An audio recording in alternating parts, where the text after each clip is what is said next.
tema kita hari ini adalah Elon Musk dan Islamfobia. Ya, Elon Musk dan Islamfobia. Ngerti ya? Kenapa Elon Musk? Ya, kemarin kan 2 kali Elon Musk ya, Tesla itu 2 kali mau investasi di Indonesia. 2 kali pula gagal ya. 2 kali gagal ya. Yang pertama akhirnya dialihkan ke India, ya kan? Yang pertama dialihkan ke India, yang kedua dialihkan ke Thailand. Ya, yang hari ini kan kemarin kan sudah selfie sama Luhut, sama Jokowi. Wah, sudah seneng-seneng tuh. Asik-asik, sudah mau dapat duit. Nggak taunya, waduh, ngelamir lagi. Mengapa bisa begitu? Mengapa? Pertanyaannya mengapa bisa begitu kan? Karena apa? Karena ada Islamfobia di Indonesia. Siapa yang mau investasi di negara Islam coba? Siapa yang mau? Coba ngacung siapa yang mau coba? Nggak ada yang mau lah. Ya, satu-satunya yang tidak Islamfobia itu cuma Cina. Karena lebih galakan dia daripada orang Islam. Orang Islamnya terbirit-birit di Cina ya.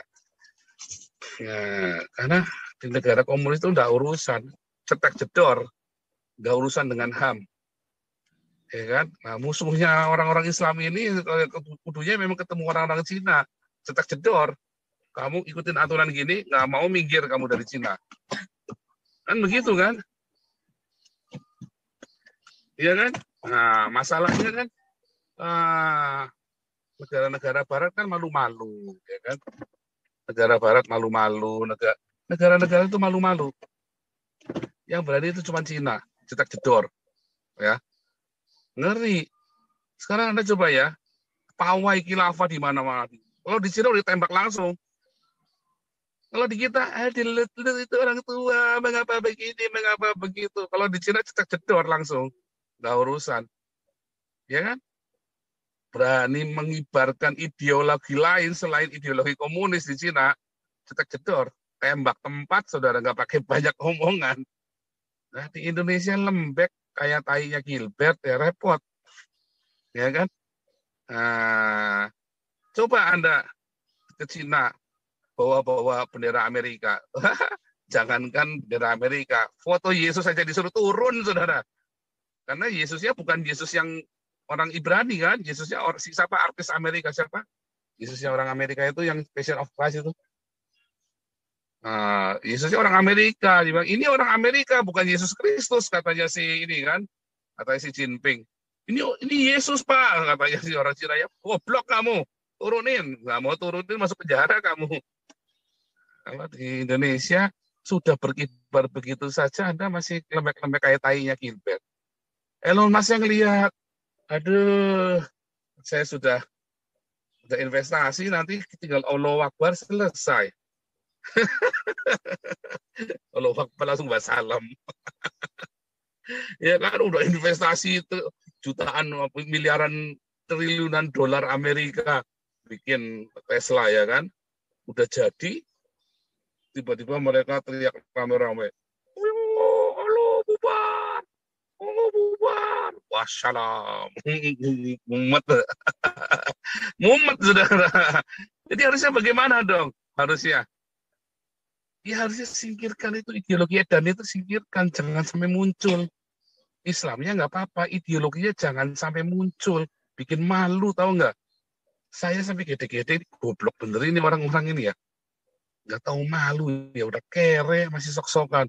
Khilafah adalah jawaban untuk Indonesia. Jawaban apa? Jawaban untuk mencretmu, ya kan? Khilafah adalah solusi untuk Indonesia. Solusi apa? Solusi untuk tititmu, ya kan? Boleh kawin sama anak kecil sama bocil kan? Aneh kan? Terus kemarin Ustadz Basalamah itu kan, Ustadz Basalamah berani ngomongin itu orang Kristen menyembah patungnya, tolol kan? Ustadz tolol, ini harusnya Galarua ini ngelaporin ke polisi tuh Ustadz Basalamah tuh, belum dilaporin tuh, orang ajar tuh, ya. Berani ngomong orang Kristen menyembah patung, itu harusnya dilaporin polisi, itu kan penistaan agama, mana ada orang Kristen menyembah patung. Kalau Muhammad sudah jelas nyembah Ka'bah. Mana ada orang Kristen nyembah patung, ya kan? Kamu injek-injek patungnya aja orang Kristen tenang-tenang saja kok. Coba makabahnya kita kentutin, kita kencingin di situ. Kalau nggak kejang-kejang itu kalian orang Islam, ya kan? Coba kalian bakar gereja. Ada nggak orang Kristen yang marah-marah? Nggak ada kan? Gereja dibakar saja nggak ada yang marah. Coba Ka'bah itu kencingin, kamu lemparin pakai tainya kamu itu. Kejang-kejang semua kalian orang Islam. Itu buktinya bahwa kamu menyembah Ka'bah. Ya kan? Coba kamu kencingin patung Yesus. Ada nggak yang komplain tuh orang Indonesia? Ya kan? Nah, beda. Itulah sebabnya Elon Musk nggak jadi investasi di Indonesia. Percaya saya, satu-satunya Elon Musk tidak jadi investasi di Indonesia karena Indonesia tolol membiarkan khilafah itu diusung-usung dan dibiarkan. Takut. Anda tahu nggak, orang bule itu tidak akan mempermasalahkan dengan Islam. Tetapi begitu udah bilang khilafah, selesai. Mereka nggak mau. Ya, mereka nggak masalah dengan Islam. Tapi kalau udah bilang khilafah, saya nggak mau investasi, mendingan saya suplai senjata saja. Kalau perlu tak dukung khilafah berdiri. Kenapa? Supaya kalian bisa saling bunuh. Ya kan? Beli senjatanya kan sama Amerika kan? Oh ya, buka apa? Mortir, kasih mortir ya kan? Bin kasih mortir itu kan? Kalau perlu kasih mortir. Butuh apa lagi? Oh, butuh apa lagi? Oh, saya butuh senjata pemusnah massal. Kasih. Pokoknya kasih.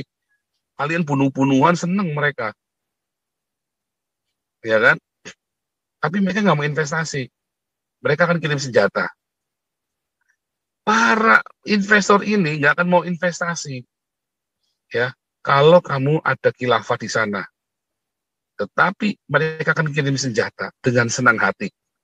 Lebih enak jadi supplier senjata. Ya, modal 1.000, untungnya 1.000.000, saudara. Senjata itu modal 1.000, untung 1.000.000 ya. Percaya nggak? Modal 1.000, untung 1.000.000. Modal bikin satu pistol, Anda pikir satu pistol itu harganya berapa jualnya? Satu pistol itu kalau barang cungku harganya 5 juta, saudara. Modalnya tahu nggak berapa buat bikin pistol itu? Molding aja, cuma nyetakin begitu. Paling cuma 100, paling banyak 500.000, saudara. Paling banyak. Paling cuma 100.000. Bikin cetakan begitu cuma 100.000 moldingnya, barang Cina itu. Jualnya 5 juta, saudara. Di pasar gelap itu kalau barang bekas. Barunya ya sekitar 10-an juta. Kalau Anda lihat Glock, pistol Glock itu, ya, batangnya saja, beli saja itu ya, harganya kira-kira 30 juta. Ya, batangnya saja. Modalnya itu paling cuma 2-3 jutaan saja. Ya, oh itu untungnya banyak jualan senjata itu, saudara. Ya kan, memang izinnya yang mahal. Izinnya itu bisa seharga pistolnya. Perizinan yang mahal, tapi modalnya itu murah sekali. Ya, saya pernah dikasih tahu tuh sama orang-orang di Cina itu ya waktu saya ke Shenzhen itu. Kasih tahu ini modalnya cuma sekian. Kalau kamu mau, nggak boleh jual beli di Indonesia, enak aja lu, saya bilang. Saya kasih tahu ya, saya ulangi ya. Kenapa Elon Musk tidak jadi invest ya, malah dipindah ke Thailand? Karena di Thailand nggak ada khilafah. Kalian bikin khilafah. Nah, Elon Musk bilang, oke, saya nggak usah invest, saya tak supply senjata saja. Tak kasih termin yang panjang. Ya, pembayarannya 6 bulan. Iya, nah, modal 100.000, untung berapa puluh juta itu tadi ada. Tak kasih termin 6 bulan. Kalian saling bunuh sana, tak kasih modal. Tapi investasi ya nggak mau, karena ada khilafah. Kalau perlu dijadiin sekalian khilafahnya. Ya kan? Nah, itulah ketololan kalian orang Indonesia. Ya. Nah, lalu bagaimana dengan Damaris? Ya, kalau kita ya tetap seperti biasa. Woro-woro, halo, halo, halo, yuk kita kasih makan orang-orang Islam ini, yuk, kasihan, kere. Kita kan woro-woro saja. Luar biasa. Terus itu Ustadz Bahasa Lama itu tadi balik lagi ya. Ustadz Bahasa Lama. Nah, itu Ustadz Bahasa Lama itu udah diurus itu, si Bahasa Lama itu. Berani ngomong orang Kristen menyembah. Nah, itulah. Kerjaannya di sini agama tok. Ya. Teman saya yang orang di ini ya di Jerman ya, teman saya di Jerman itu sampai dia bilang ya, ini orang saya lihat orang-orang ya ceritanya agama terus ngeleter masalah agama terus kapan kerjanya ya, terus saya ngeledek lah, saya hidupnya dari agama, saya bilang begitu. dari agama.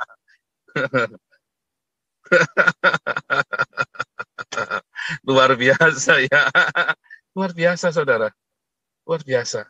Betapa bodohnya orang-orang beragama ini. Ya kan? Sehingga Anda bisa cari uang dari agama. Ya kan? Karena orang beragama ini bodoh. Ya kan? Tapi untung ya, saya nggak jahat. Saya nggak memanipulasi orang. Ya kan? Saya tetap kerja, saya ngeles-ngelesin supaya orang jangan bodoh.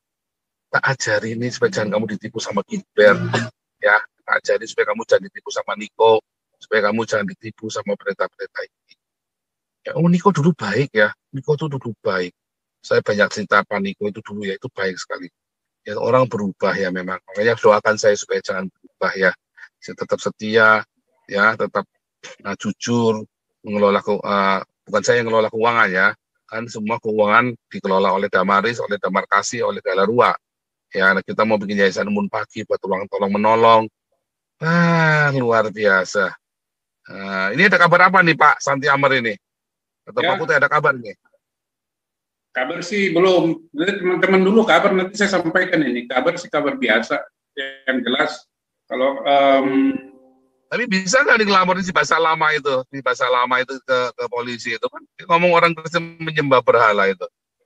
sebenarnya sih bisa ya, tapi dalam konteksnya nanti yang lebih luas, bahkan hal-hal lain itu bisa. Karena begini, dampak daripada kegiatan mereka ini kesemuanya adalah kepada perekonomian nasional. Nah, kalau perekonomian nasional, maka itu dampaknya kepada rakyat. Jadi seperti apa namanya itu ya, yang melingkar gitu, bulat gitu, kalau orang Sunda bilang beliut, babaliut gitu ya. Jadi babaliut saling saling ketergantungan. Begini, kalau kita lihat ya, sekarang kurs uang yang paling lemah di dunia ini negara mana sih? Indonesia kalau nggak salah ya. Nah, kenapa? Itu tadi Pak Pastor, kalau investor ragu masuk, kalau misalnya orang ragu menanamkan ke Indonesia, kan berarti ada sesuatu yang tidak beres di Indonesia itu. Nah, kalau udah begitu, ini adalah aba-aba. Aba-aba baik investor maupun orang yang berusaha di Indonesia, wait and see. Baik mau ekspansi maupun untuk menanamkan modalnya. Yang kedua, dia akan cenderung mengamankan asetnya dalam bentuk mata uang asing. Ini akibat daripada kegiatan-kegiatan khilafah ini yang tidak tegas ditindak oleh aparat termasuk Pak Jokowi. Nah, Pak Jokowi ini kenapa begitu? Apakah dia digerpol atau bagaimana? Ya, tangkapin aja ya seperti yang di Singapura. Ada apa sih? Kan paling urusannya HAM. Nah, HAM yang mana? Masa dikorbankan HAM 70 juta jiwa oleh karena 10-20 orang HAM itu manusia-manusia kadal atau manusia kadrun apa namanya kan. Jadi kita selalu tanda tanya, ada apa dengan negara ini? Ada apa dengan TNI Polri? Ada apa dengan eksekutif legislatif? Nah, ini babaliut gitu. Jadi semua ini apakah apa namanya itu ya gerpol politik, apalagi di menjelang 2024, maka yang paling getol membuat kerusuhan, yang paling getol membuat orang wait-and-see, ini sebenarnya yang harus diselesaikan gitu. Bila perlu dipeloburukan gitu atau diasingkan dalam suatu pulau tertentu. Kalau enggak begini-begini terus Pak jadi permainan. Itu dulu sebagai awal dari saya, supaya orang menyadari dampak daripada perbuatan mereka ini. Nah, sebenarnya kita ini bisa nggak memperkarakan? Bisa. Apa dasarnya apa? Itu tadi kalau kita jabarkan pembukaan Undang-Undang Dasar 45 itu, pemerintah abai melindungi segenap bangsa. Ada dia. Nah, ini kemana kita perkarakan ini kalau begini? Mestinya kan ke Komnas HAM. Nah, kalau udah Komnas HAM, mestinya ada peradilan HAM. Di Indonesia ini nggak ada peradilan HAM. HAM mama jadi di Indonesia ini. Sampai di HAM nanti ya udah mandek di situ. Jadi kita lihatlah, kalau begini terus-menerus nanti mungkin akan ada revolusi rakyat. Nggak bisa kan, rakyat kan dikorbankan terus. Utang menggunung dan lain sebagainya. Akibat ulah daripada si yang Bapak bilang ini Elon Musk sudah dinego segala macam, diiming-iming kok juga mengalihkan investasinya. Ini kan suatu pukulan yang hebat ini. Gimana? Jadi rakyat yang harus bergerak. Apakah kita nanti bisa sebagai komandannya? Bisa aja. Lanjut, Pak. Iya, jadi itu saya garis bawahi tadi ya. Ya, mengapa tadi ya? Elon Musk itu bukan Elon Musk saja, investor asing. Ya, lihat ya, banyak investor-investor hengkang dari Indonesia. Sejak kapan? Justru sejak era reformasi loh. Lucu kan? Justru sejak era reformasi banyak investor keluar dari Indonesia. Lalu yang datang siapa? Cina. Mengapa? Balik lagi, orang-orang Cina cukup edan. Ya kan? Sementara orang-orang takut investasi di Indonesia, orang-orang Cina datang berani menolong kalian. Orang-orang Cina yang kalian anggap tidak bertuhan dan komunis itu, ya coba kalau orang-orang Cina itu tidak investasi ke Indonesia, itu Refli Harun sama si siapa itu kemarin Sutioso itu, ya bininya sudah jadi lonte di Mangga Dua tuh, ya kan? Untung ada orang-orang Cina yang mau nalangi utangnya orang Indonesia, mau investasi, ya kan? Untung orang Cina baik hati ya, kalau nagih itu ya ada restrukturasi hutang, ya. Investasi di Indonesia itu ya banyak sekali Indonesia itu tertolong ya karena investasi dan utang jangka pendek Cina. Lalu kemarin siapa itu yang katanya mau boikot Singapura itu si Cina satu Lius Gendut itu kan. Dia nggak mikir apa utangnya Indonesia banyak sama Singapura. Kalau ditagih gimana?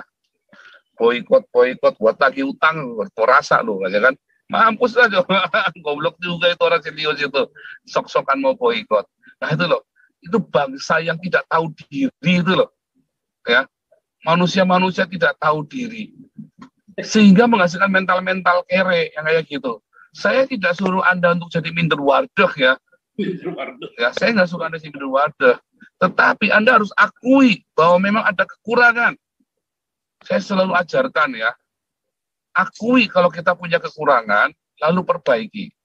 Tapi kan tidak mau orang Indonesia, orang-orang Islam ini kan goblok-goblok kan.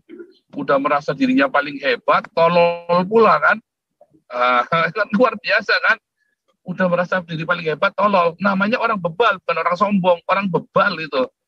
Udah merasa paling hebat, tolol pula. Saya bingung sampai. Ya kan? Bingung lah. Ini kan orang bebal ini kan. Orang-orang Islam ini. Udah gitu mau sok-sokan katanya hukum khilafah paling sempurna. Nggak tahu kali ditinggal semua. Orang pada males. Bukan takut sama kalian. Ngapain saya itu mau dagang, bukan mau cari ribut. Kata mereka kan begitu kan. Nah kalau orang Cina, kalau Indonesia macam-macam, jumlah penduduk kamu berapa sih? 250 juta. Ya, 1 lawan 6 lah. 1 lawan 6 lah, mereka 1,5 miliar. Gila. Ya kan, kalau Indonesia mau nggak bayar, direk seorang 1 miliar, mau apa coba? Kirim semua ke Indonesia. Tepung. Ngumpet orang Indonesia 1 lawan 6.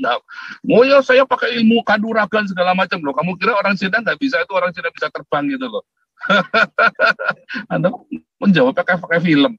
Film pakai film lagi tuh orang Cina itu. Kalau bikin film lebih edan itu bisa terbang kemana-mana itu.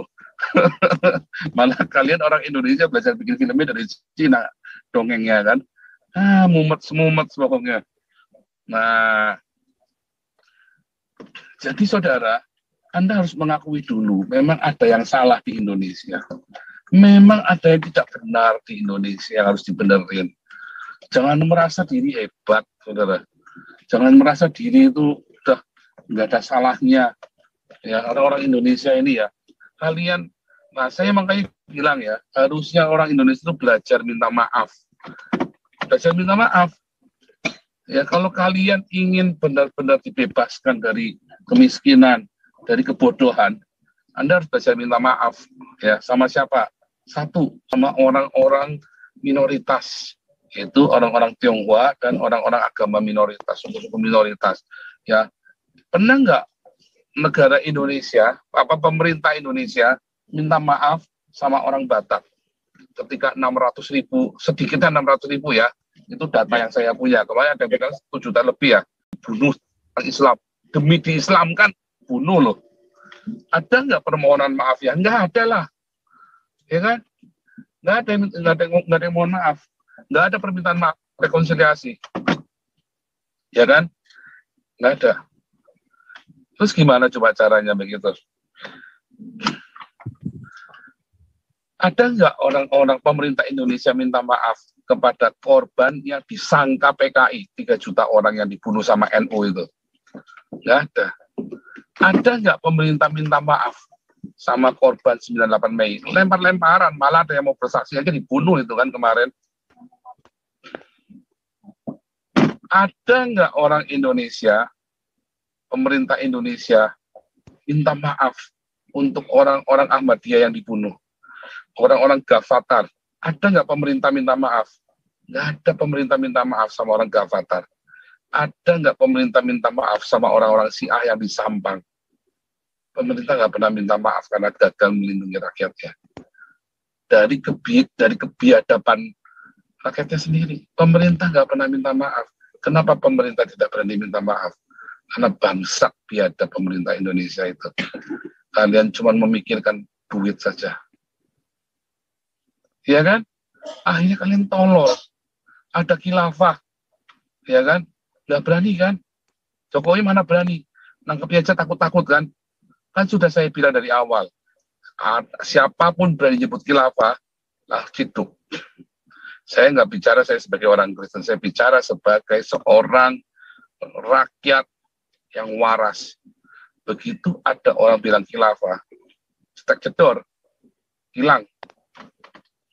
Sehingga di Indonesia itu harusnya ada satu, kalau di radio itu kan ada satu signal. Begitu udah bilang khilafah, cetik, langsung samperin orangnya itu. Ya, ada mesin sadap. Begitu ada khilafah, syariah Islam, hidup. Kalau tidak begitu, nggak akan menang Indonesia, nggak akan beres. Tidak akan beres, percaya saya. Tapi dia didahului dengan rekonsiliasi dulu, supaya jangan goblok. Kedua, diberesin sama-sama. Nanti saya mau tampilkan pidatonya Lee Kuan Yew. Bagus sekali ya, bagus sekali. Cuman saya khawatir itu nanti kena, tapi kita coba saja ya, kena strike apa enggak ya. Pidatonya Lee Kuan Yew. Belajar dari masa lalu, belajar dari kesalahan-kesalahan. Kita tidak mau izinkan ideologi gila ini tumbuh di negara kami. Itu Lee Kuan Yew berapa puluh tahun yang lalu ya. Nanti saya lagi carikan ya. Oke, saya sudah sebentar. Siapa yang mau ini? Frans di Sinaga, silakan. Sama Andi USA ya. Tolong bantu nyalakan karena saya pakai ini, saya lagi sambil setir mobil nih ya. Tolong bantu co-host nyalakan Frans di Sinaga sama Andi USA. Oke. Frans di Sinaga ya Frans. Oke, lanjut. Sorry. Ya, terima kasih Pak. Pak Pastor Paul, Pak Setia Amir. Yuk. Saya mungkin sedikit update.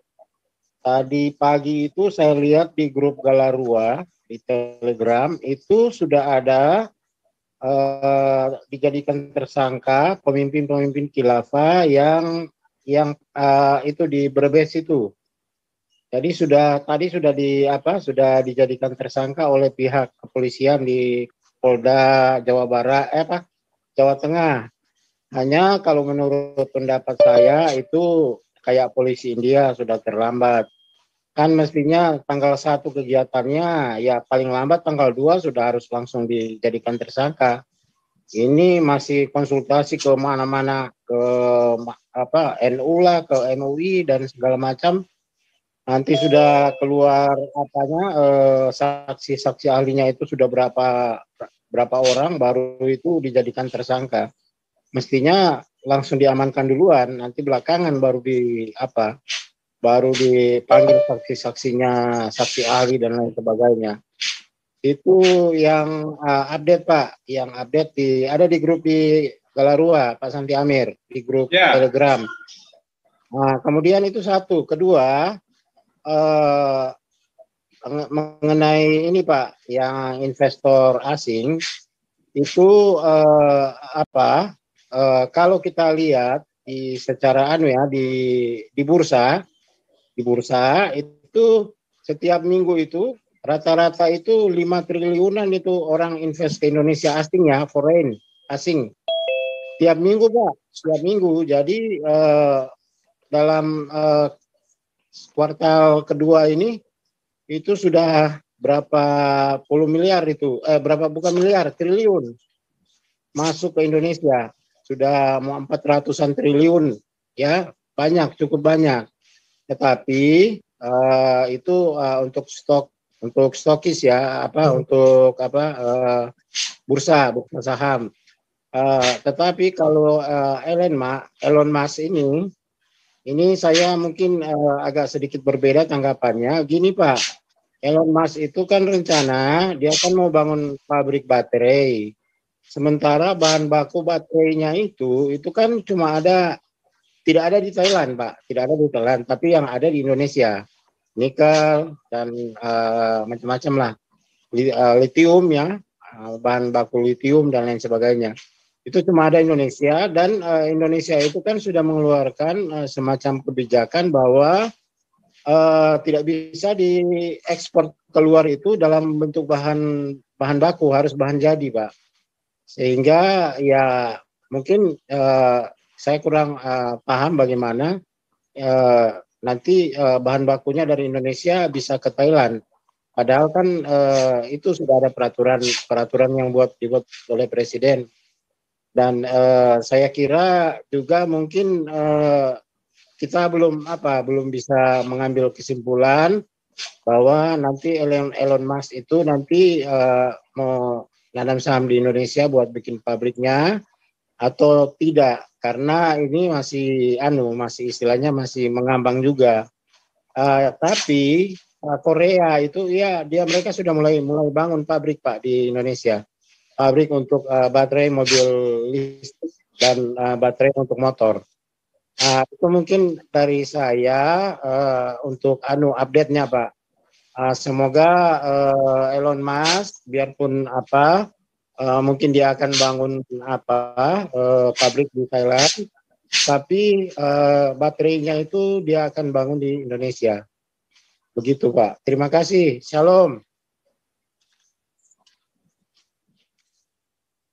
Ya, betul itu Pran Selisih. Jadi kita juga perlu itu ya. Saya dengar juga seperti yang dibilang Pran Selisih Sinaga itu bahwa jenis pabrik yang akan didirikan Mas Elon ini di Indonesia beda dengan yang di mana itu di Thailand atau di mana itu ya, beda gitu. Jadi dia tidak tahu, bukan mungkin apa saya baca kemarin itu ya.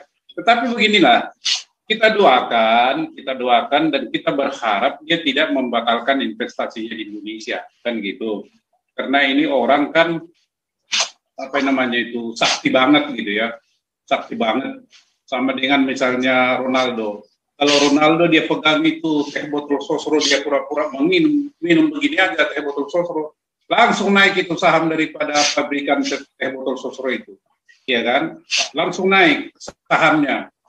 Itu harganya. Jadi kalau misalnya Elon Musk berhasil masuk ke Indonesia, tentu akan ini memberi kesan positif kepada para investor luar negeri bahwa Indonesia ini sudah aman. Nah, kalau sudah aman kan berarti masuk modal ke dalam negeri kan, masuk modal ke dalam negeri dalam bentuk uang asing, maka mata uang kita relatif stabil dan relatif kuat, ya kan?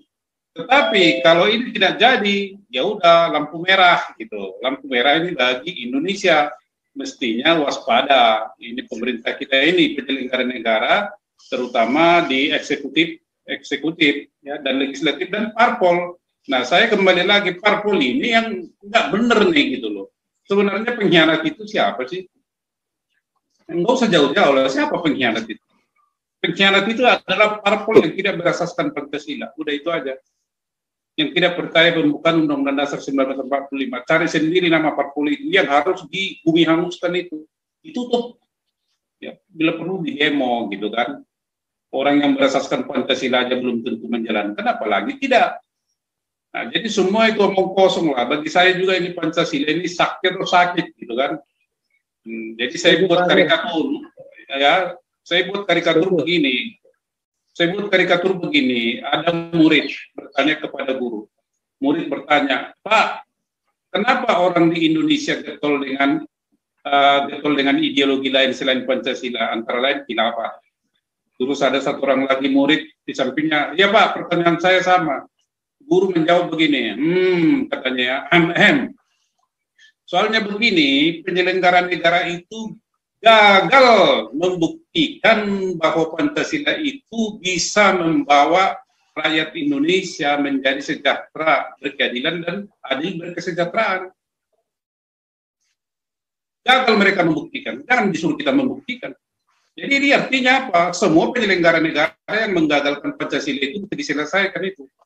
Nah, itu diselesaikan. Kalau enggak ya begini, kita yang sengsara rakyat ini. Ya, kalau saya punya masa seperti di Papua, saya gerakan itu menuntut hak. Kalau saya di Papua ya, kalau saya tokoh adat di Papua, saya minta hak itu. Tidak bisa gitu. Anda penyelenggara negara harus tegas. Anda tidak mampu, turun. Ngapain Anda duduk di situ dan nggak bisa menyelesaikan itu? Turun. Sama dengan di Jepang harakiri. Kalau di Indonesia mungkin bukan harakiri, kiri-kirian aja, kere-kere, bukan harakiri, itu jadi kere gitu kan. Turun gitu, kapan jadi menjabat di situ kalau nggak bisa bertindak sesuai dengan porsinya? Turun, selesai udah. Jadi termasuk gubernur-gubernur juga itu supaya karena nggak menghabiskan dana, tutup itu gubernur. Dan tidak ada provinsi-provinsi, bikin aja pengawas dari pusat. Nah ini harus ada perubahan yang radikal. Sakit ya, sakit nggak apa-apa. Kenapa rupanya? Jadi sebentar lagi BBM mau naik ini. BBM naik nanti gojang ganjing lagi. Lari lagi nanti Mas Elon ini. Waduh, ini perkara sedikit aja udah begini Indonesia. Lari dia. Salah siapa? Karena Indonesia tidak tegas kan. Nah, itu dulu kawan. Frans Sinaga. Jadi sambil nunggu Pak Paul ini. Pak Putih mana ini? Kemungkinan Pak Putih. Setuju, Pak. Setuju. Ya kan? Setuju. Iya. Ya, betul. Setuju. Harus coba kalau dibuktikan Pancasila itu mampu dan terbukti sakti mensejahterakan rakyat, orang tidak mau melirik ke sana ke sini, mau ideologi ini mau ideologi hantu belau, nggak laku. Hadir Pak Direktur. Ya, sekarang coba ada ngomong dengar gini, ada orang ngomong, wah itu kan khilafah itu lahir dari rahim Pancasila, coba gendeng itu, coba gendeng itu.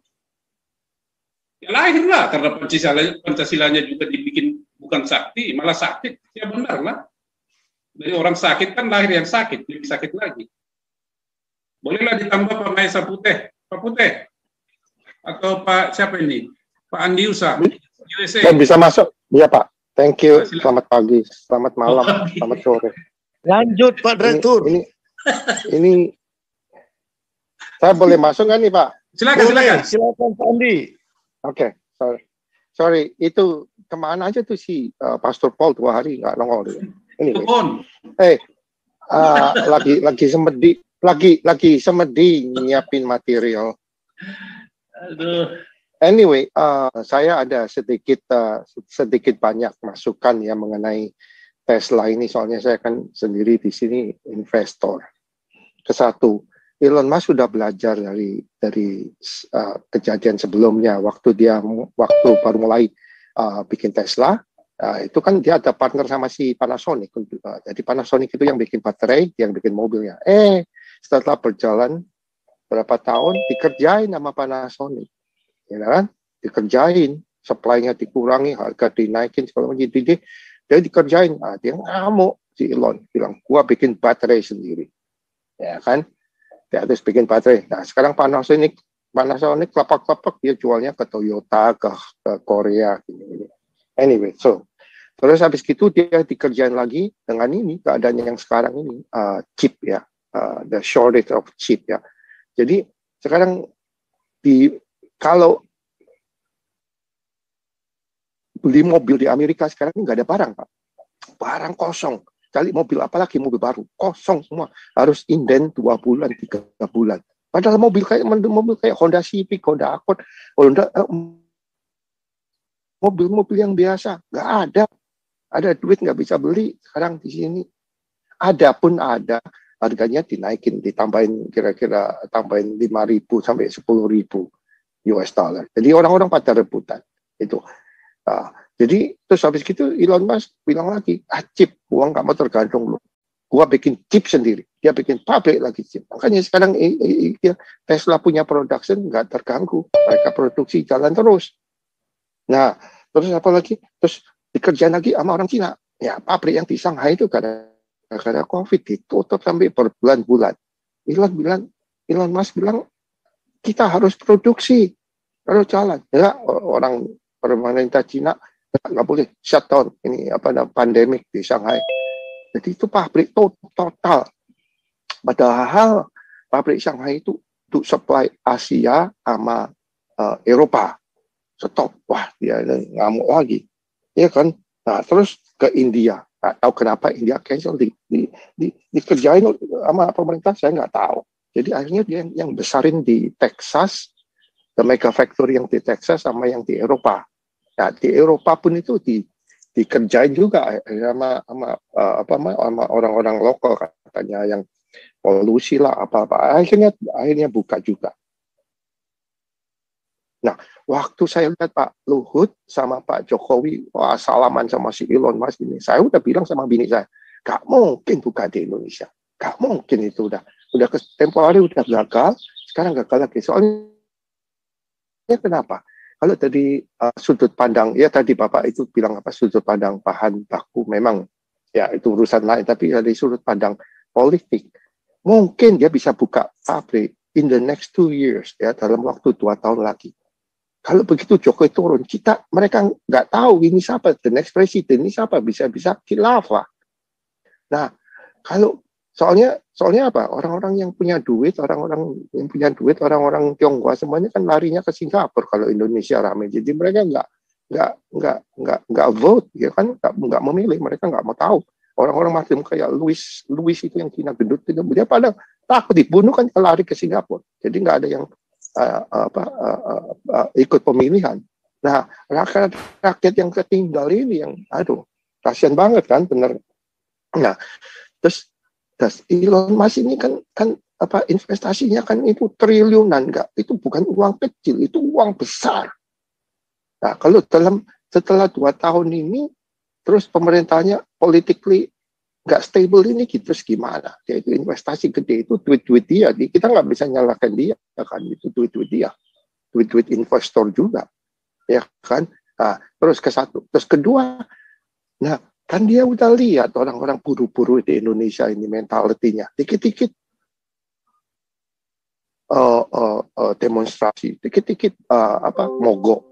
Soalnya saya punya teman baik di Indonesia, itu punya pabrik, dia juga pusing mengenai buruh, bentar-bentar demonstrasi, bentar-bentar mogok. Jadi ya dari segi itu, bukan dari segi politik ya, dari segi itu aja nggak mungkin Elon Musk ini bakalan buka pabrik.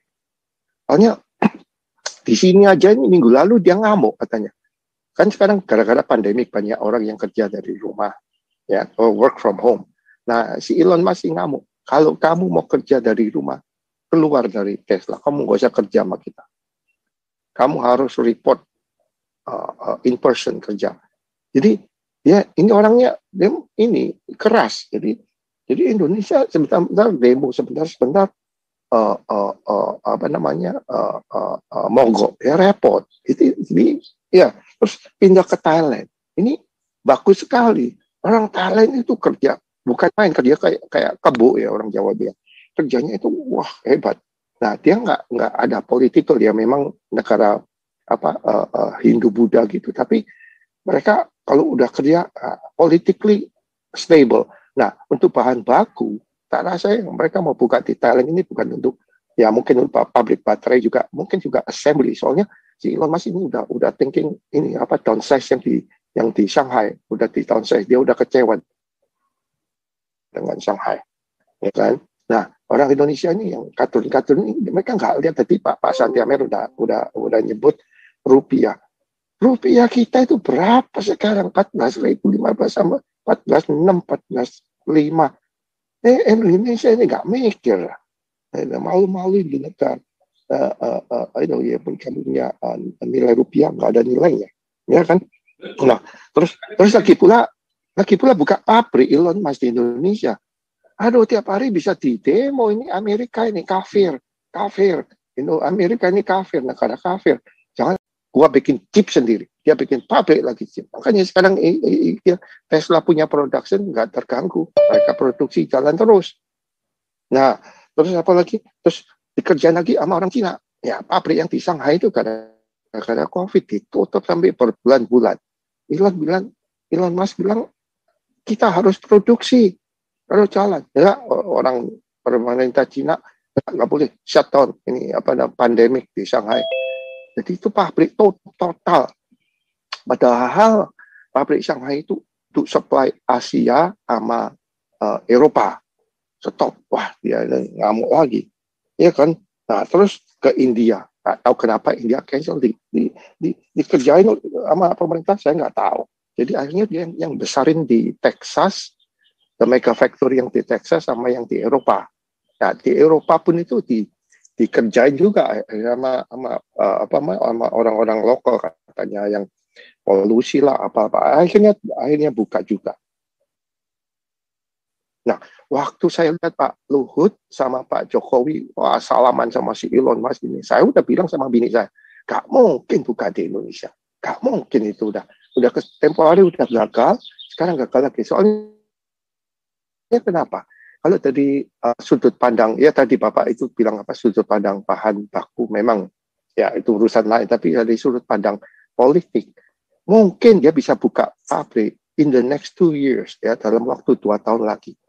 Kalau begitu Jokowi turun, mereka nggak tahu ini siapa, the next president ini siapa, bisa khilafah. Nah, kalau soalnya apa? Orang-orang yang punya duit, orang-orang Tionghoa semuanya kan larinya ke Singapura kalau Indonesia ramai. Jadi mereka nggak vote, ya kan? Nggak memilih, mereka nggak mau tahu. Orang-orang macam kayak Louis itu yang Cina gendut itu, dia pada takut dibunuh kan, lari ke Singapura. Jadi nggak ada yang ikut pemilihan. Nah, rakyat yang ketinggal ini yang kasihan banget kan, bener. Nah, terus Elon Musk ini kan investasinya kan itu triliunan, itu bukan uang kecil, itu uang besar. Nah, kalau setelah 2 tahun ini terus pemerintahnya politically nggak stable ini gitu, terus gimana? Dia itu investasi gede, itu duit dia. Kita nggak bisa nyalahkan dia, kan? Itu duit dia, duit investor juga, ya kan? Nah, terus terus kedua, nah kan dia udah lihat orang-orang buru-buru di Indonesia ini mentalitinya, dikit-dikit demonstrasi, dikit-dikit mogok. Soalnya saya punya teman baik di Indonesia, itu punya pabrik, dia juga pusing mengenai buruh, bentar-bentar demonstrasi, bentar-bentar mogok. Jadi ya dari segi itu, bukan dari segi politik ya, dari segi itu aja nggak mungkin Elon Musk ini bakalan buka pabrik. Soalnya di sini aja ini minggu lalu dia ngamuk katanya, kan sekarang gara-gara pandemik banyak orang yang kerja dari rumah, ya, work from home. Nah, si Elon Musk ngamuk, kalau kamu mau kerja dari rumah, keluar dari Tesla, kamu nggak usah kerja sama kita. Kamu harus report in person kerja. Jadi ya ini orangnya ini keras. Jadi Indonesia sebentar demo, sebentar mogok, ya repot. Ini ya terus pindah ke Thailand. Ini bagus sekali. Orang Thailand itu kerja bukan main, kerja kayak kebo ya, orang Jawa bilang. Kerjanya itu wah hebat. Nah, dia nggak ada politikal, ya memang negara Hindu Buddha gitu, tapi mereka kalau udah kerja politically stable. Nah, untuk bahan baku, tak rasa mereka mau buka di Thailand ini bukan untuk, ya mungkin untuk pabrik baterai juga, mungkin juga assembly. Soalnya si Elon Musk ini udah thinking ini downsize yang di Shanghai, udah di downsize, dia udah kecewa dengan Shanghai, ya kan? Nah, orang Indonesia ini yang kartun ini, mereka nggak lihat tadi Pak Santiamer udah nyebut rupiah. Rupiah kita itu berapa sekarang? 14.015 sama 14.6, 14.5. Indonesia ini nggak mikir. Malu-malu di negara.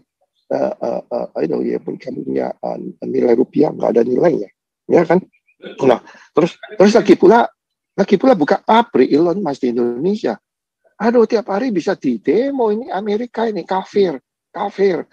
Amerika ini kafir, negara kafir. Jangan kerja.